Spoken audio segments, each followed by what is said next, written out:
एक गांव में एक मुसाफिर कहते हैं रास्ते में चलने वाला अजनबी आदमी, उनका गुजर एक गांव से हुआ। इत्तेफाक से दोपहर का वक्त था, वो चला आ रहा था। उन्होंने देखा कि अब जोहर का वक्त हो चला है, तो मालूम किया कि इस गांव में मस्जिद है। तो लोगों ने बताया कि हाँ वो देखिए मस्जिद। कहा चल के नमाज पढ़ ले, उसके बाद आगे का सफर करेंगे। नमाज पढ़ने के इरादे से वो मस्जिद के अंदर तशरीफ ले गए। देखा कि जोहर का वक्त हो चला है, अजान नहीं हो रही है। इंतजार करता रहा कि मुअज्जिन साहब आएंगे, वो अजान देंगे, फिर इमाम साहब आएंगे, वो नमाज पढ़ाएंगे। 1:30 बज गए, 2 बज गए, 2:30 बज गए। अब उनको खतरा हुआ कि जोहर का वक्त खत्म हो रहा है और मुअज्जिन का भी पता नहीं, इमाम का भी पता नहीं। तो उन्होंने सोचा कि चलो खुद ही अजान दे देते। खुद ही उन्होंने अजान दे दी। अजान की आवाज सुनने के बाद पूरे गांव के लोग जमा हो गए। मर्द भी आ गए, बूढ़े भी आ गए, जवान भी आ गए, बच्चे भी आ गए और औरतें भी आ गई। बड़ी हैरत हुई, भाई अभी तो कोई नहीं था और अजान दी तो पूरे गांव के लोग आ गए, मामला क्या है? तो इन्होंने पूछा, तो गांव वालों ने कहा कि देखिए आप धोखे में न रहिए, हम लोग नमाज पढ़ने के लिए नहीं आए। हम लोग नमाज पढ़ने के लिए नहीं आए। कहा काय के लिए आए? कहा हम लोग पहली बार इस मस्जिद से किसी ने आजान दी, वो आजान की आवाज पहली बार कानों से टकराई, तो हम लोग देखने के लिए आ गए कि कौन है जिसने अजान दी। नमाज पढ़ने के लिए नहीं आए, देखने के लिए। गांव वालों ने कहा कि अच्छा ठीक है, अब आप आ ही गए तो अब आप मेरे गांव में रह जाइए मौलवी साहब, और आपकी तनख्वाह हम लोग तय कर देते हैं, आपको तनख्वाह देंगे, आप हमारे यहाँ इमामत कीजिए। तो उन्होंने कहा कि ठीक है मैं रह जाऊंगा, एक शर्त है। कहा क्या शर्त है? कहा शर्त ये है कि सबको नमाज पढ़ना पड़ेगा, नमाज पढ़ने के लिए सबको आना होगा। तो वक्ती तौर पर सबों ने वादा कर लिया, ठीक है हम लोग नमाज पढ़ेंगे। मौलवी साहब रह गए, असर की अजान दी, नमाज का वक्त हुआ, नमाज पढ़ाई, कोई एक आदमी नहीं आया। मगरिब में भी कोई नहीं आया, ईशा में भी कोई नहीं आया, फजर में भी कोई नहीं आया।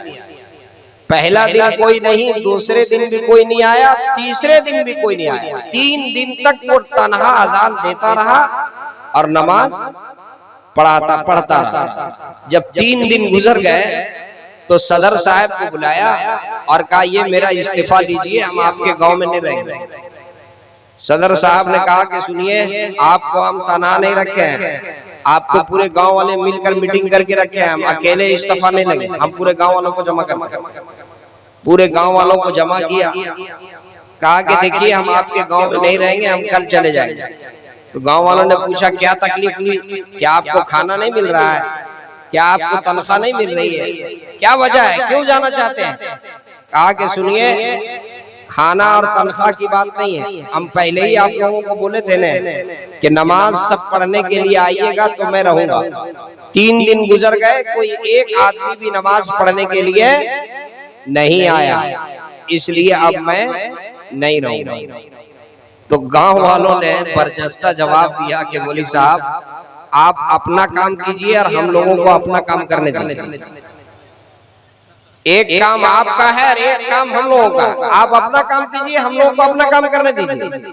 तो मौलवी साहब के भी कान खड़े हो गए कि मेरा काम क्या है, इन लोगों का काम क्या है? नमाज तो दोनों का काम है। कहा कि सुनिए, आपका काम ये है कि आप अजान भी दें और नमाज भी पढ़ें, अपनी तरफ से भी नमाज पढ़ें और पूरे गांव वालों की तरफ से, आप सबकी तरफ से नमाज पढ़ें। ये आपका काम है, और हम लोगों का काम यह है कि हम लोग कमा करके और आपके लिए तनख्वाह का इंतजाम। आप अपना काम कीजिए, हम लोगों को अपना काम कर देंगे। मौलवी साहब ने कहा कि ऐसी बात है तो हम आपके गांव में नहीं रहेंगे, हाथ जोड़ते हैं, हम सबके तरफ से नमाज नहीं पढ़ पाएंगे, हम जा रहे हैं। उसमें से एक आदमी ने कहा कि मौलवी साहब नहीं मानिएगा तो एक काम कीजिए, जाने से पहले आप मुझको नमाज सिखा दीजिए, मुझे आप नमाज सिखा दीजिए, मैं नमाज सीख जाऊंगा तो पूरे गांव वालों को डंडा मार करके मैं नमाज पढ़ूंगा, आप मुझे सिखा दीजिए। तो मौलवी साहब ने सोचा कि ये तो समझदार आदमी है और अच्छी बात कह रहा है, चलो रुक जाते हैं। कहा कब सीखोगे? कि कल सुबह फजर की नमाज पढ़ करके मेरे घर आ जाइए। कहा ठीक है। मौलवी साहब फजर के नमाज पढ़ा करके और उनके घर के तरफ रवाना हुए, और उधर उन्होंने अपनी बेगम से रात ही में कह दिया कि सुबह जो है मौलवी साहब मेरे घर आएंगे मुझको नमाज सिखाने के लिए, इसलिए आज जल्दी उठना और उठ करके रात ही में घर नींव पोत कर रख देना, नींव पोत के रख देना। टाइल्स वाला मकान नहीं था, चूंकि सुबह यहाँ पर एक अमल होगा, नमाज सिखाई जाएगी, तो जरा साफ सुथरा रहे, पाक साफ रहे। बेगम बोली बड़ी अच्छी बात है। वो बेचारी फजर से पहले उठी और घर जो है वो नींव पोत करके साफ सुथरा करके रख दिया। अब मौलवी साहब फजर के नमाज पढ़ करके गए, नमाज सिखाने के लिए मुसल्ला बिछा दिया, मौलवी साहब बैठ गए, वो भी बैठ गए। कहा कि आप सिखाइए। कहा सीखने का तरीका क्या है? कहा तरीका ये है कि जो मैं कहूंगा वो तुम्हें कहना है, मैं जो पढ़ाऊंगा वो तुमको पढ़ना है, मैं जो अमल करूंगा वो अमल तुमको करना है, मैं जैसा करूंगा वैसा तुमको करना है। कहा ठीक है। कहा पढ़ बिस्मिल्लाहिर्रहमानिर्रहीम। तो उसने भी कहा पढ़ बिस्मिल्लाहिर्रहमानिर्रहीम। का अजीब बेवकूफ आदमी है, जाहिल आदमी है। अरे जितना पढ़ने के लिए कह रहे हैं उतना ही पढ़ो, पढ़ बिस्मिल्लाहिर्रहमानिर्रहीम। तो वो भी जलाल में आया और उसी जोर से कहा पढ़ बिस्मिल्लाहिर्रहमानिर्रहीम। मौलवी साहब को गुस्सा आ गया, एक तमाचा मौलवी साहब ने नमाज सीखने वाले को एक तमाचा रसीद कर दिया। अब पहले ही सिखाए थे कि जो मैं करूंगा वो तुमको भी करना है, तो उसने भी मौलवी साहब को उतने ही जोर से मारा जितने जोर से उसने मारा। अब मौलवी साहब को जलाल आया, कहा कि ये तो बहुत कमबख्त आदमी है, बहुत बदतमीज आदमी है। उठा करके मौलवी साहब ने उसको पटक दिया। अब जब पटक दिया तो जाहिर सी बात है, उसको तो पहले कहा गया था जो मैं करूंगा वो तुमको भी करना है। वो थोड़ा कमजोर जरूर था लेकिन ताकत लगा करके किसी तरह से पलट उसको भी मौलवी साहब को उठाकर पटक। अब जब पटका पटकी शुरू हुआ तो खिड़की से जो है घरवाली देख रही थी, वो देखी कि यहाँ तो मामला गड़बड़ है, और कभी मौलवी साहब अंदर और कभी ये अंदर। तो वो खिड़की से बोली कि अगर मुझको पहले मालूम होता कि नमाज में इतना उठा पटक है तो हम घर नींव कर नहीं रखते, हमको तो मालूम ही नहीं था। जब तक के नमाजी लोग गुजरने लगे उधर से, देखा गेट से कि वहां मौलवी साहब जो है उसको इसने पटक दिया है, मौलवी साहब नीचे और ये ऊपर है।